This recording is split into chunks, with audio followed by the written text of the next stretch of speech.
పవన్ కళ్యాణ్ తమ్ముడు జాగ్రత్తగా మాట్లాడాలి.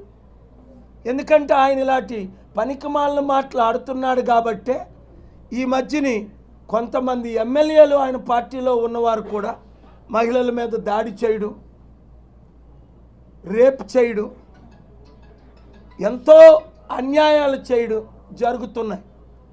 కనుక ఒక రాజకీయ నాయకుడు, ఒక రిలీజియస్ ప్రీస్టు ఒక మాదిరికరమైన జీవితం జీవించాలి.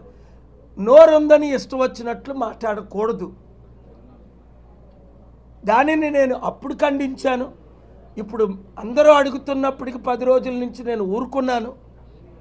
అయినప్పటికీ ఒకసారి నేను మాట్లాడాలి కనుక ఆయన ఏముంది ఐఎమ్ సారీ అని తప్పు అయిపోయింది అంటే అందరూ శాంతియుతంగా ఉండండి అని ఒక డిప్యూటీ సీఎంగా ఆయన మాట్లాడాలని నేను హెచ్చరిస్తున్నాను. ఆయన భవిష్యత్తు కొరకే.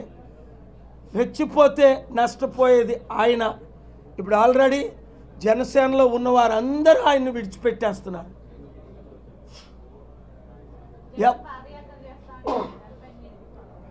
I don't want to talk politics. ఇది ఒక్క విషయం శాంతికి సంబంధించింది కనుక లడ్డూ గురించి నేను మాట్లాడాను. అలాగే అనేకులు కూడా కాల్ చేసి ఇప్పుడు కేసీఆర్ని అరెస్ట్ చేయబోతున్నారు, మీ విషయం ఏంటి అని కంటిన్యూగా అడుగుతున్నా. నేను నోరిప్పి సిట్టు విచారణ జరుగుతున్నా నేను ఇంతవరకు మాట్లాడలేదు. ఎందుకంటే యథా రాజా తదా ప్రజ అన్నట్టు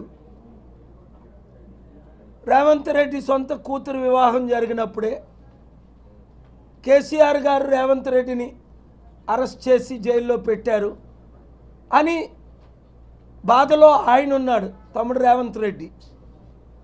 మరి నేను ఎప్పుడు వరకు ఉంటానో లేదో ముఖ్యమంత్రిగా నన్ను అరెస్ట్ చేయించినోడిని నేను అరెస్ట్ చేయనా అని. మనకి రాజకీయాలు తెలిసినాయే కదా. జయలలిత ముఖ్యమంత్రిగా ఉన్నప్పుడు కరుణానిధిని అరెస్ట్ చేసేది. కరుణానిధి ముఖ్యమంత్రి ఉన్నప్పుడు సామెత కూడా ఉంది, అది నిజమో అబద్ధమో, అదే ప్రిజను, అదే సెల్లు, అదే పిల్లో కూడా జయలలితకు ఒక పిల్లో, అదే పిల్లో కరుణానిధికి కూడా ఇచ్చేవారట. సో నువ్వు ఏమి విత్తుతావో ఆ పంటనే కోస్తావు.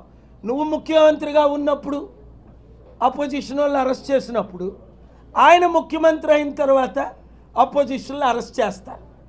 కనుక ఇవన్నీ ఎండ్ చేయాలంటే మార్పు రావాలి. అది తర్వాత మాట్లాడుకుందాం. Thank you very much. God bless you. శాంతి సభకు అందరూ రావాలి. డిప్యూటీ ముఖ్యమంత్రి పవన్ కళ్యాణ్ కూడా అన్నా నేను మారిపోయాను అంటే రా, శాంతి సభకు రా, ప్రార్థన చేస్తాను, దేవుడు దీవిస్తాడు. చంద్రబాబు నాయుడు గారిని ఇన్వైట్ చేస్తున్నాం మీ మీడియా ద్వారా, మా కనెక్షన్ ద్వారా. రేవంత్ రెడ్డి గారిని ముఖ్యమంత్రిని నాకెక్కడిది టైం పర్సనల్గా వెళ్ళి ఇన్విటేషన్ ఇవ్వడానికి. నాకు రోజుకి 2 గంటలు పడుకోవడానికే టైం లేదు. 58 యుద్ధాలు రాత్రి అంతా మాట్లాడారు. నా ఫోన్లు చూస్తే ట్యాప్ చేస్తున్నారు కనుక వాళ్ళకి తెలుసు. రాత్రి అంతా ఇరాన్ లీడర్స్తో, అమెరికన్ లీడర్స్తో, పగలంతా ఏ దేశంలో ఉంటే ఆ దేశ సమస్యలు. నాకు గొంతుకుపోతుంది, టైం లేదు. ఎప్పుడైనా 2 గంటలు నాన్ స్టాప్ పడుకున్న పరిస్థితి లేదు. 20 నిమిషాలు, 40 నిమిషాలు, ఎక్కువైతే 45 నిమిషాలు న్యాప్ తీసుకోవడం, మరలా వర్క్స్ చేసుకోవడం. చెన్నై YMCA గ్రౌండ్స్, నందనం, అందరికీ ఫేమస్. 64 ఎకరాలు, లక్షల మంది పట్టే గ్రౌండ్స్, వేల మంది లీడర్స్. ఆల్రెడీ మొన్నే దాదాపు 10,000 మంది లీడర్స్ కలుసుకున్నారు. కంటిన్యూ అవుతుంది. Thank you.